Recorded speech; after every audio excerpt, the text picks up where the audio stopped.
నెల్లూరు నగరంలోని రామచంద్రరెడ్డి హాస్పిటల్ నందు ఈరోజు మధ్యాహ్నం 100 మందికి అన్నదాన కార్యక్రమాన్ని గుడిగుంట్ల మస్తాన్ బాబు మరియు వెంకటలక్ష్మి సుష్మా ఆధ్వర్యంలో తమ తల్లిగారు గుడిగుంట్ల లక్ష్మీరాజ్యం జ్ఞాపకార్థం ఈ కార్యక్రమాన్ని నిర్వహించారు. ఈ కార్యక్రమంలో Pinakini Lions Club president Sunil Babu, doctor lion Seshu garu, lion Satyanarayana తదితరులు పాల్గొని నిర్వహించడం జరిగింది.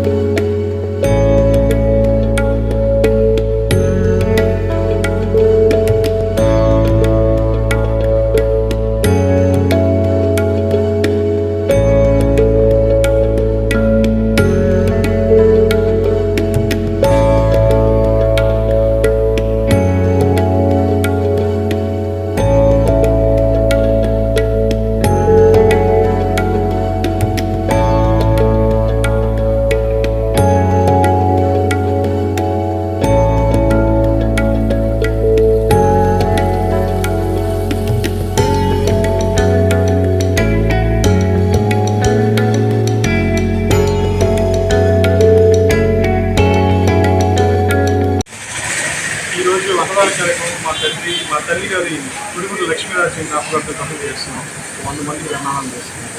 ఇక్కడ ఈ కార్యక్రమాన్ని ఎవరి సహకారంతో మీరు ఏర్పాటు చేయడం జరిగింది? నేను ఓన్గానే చేశాను. మా తల్లిదండ్రులు ఇద్దరే లేరు, సో మా జ్ఞాపకార్థంగా. ఎంతమందికి అన్నదాన కార్యక్రమాన్ని 100 మంది. మీ పేరు సార్? గుడిగుంట్ల మస్తాన్ బాబు. నెల్లూరు సర్వీస్లో భాగంగా మీన్స్ కార్యక్రమం జరుపుతున్నాము. రామచంద్ర హాస్పిటల్ నుండి దాదాపు 120 మందికి అన్నదాన కార్యక్రమం నాన్ చేసి వాళ్ళ అమ్మగారి జ్ఞాపకార్థం ఇక్కడ పెడుతున్నారు. వారికి ప్రత్యేక ధన్యవాదాలు తెలుపుతున్నాను. Thank you. మీకు గాని ఈ వీడియో నచ్చితే లైక్ చేయండి, షేర్ చేయండి, సబ్స్క్రైబ్ చేయండి. మరిన్ని వీడియోల కోసం గంట సింబల్ని ట్యాప్ చేయండి.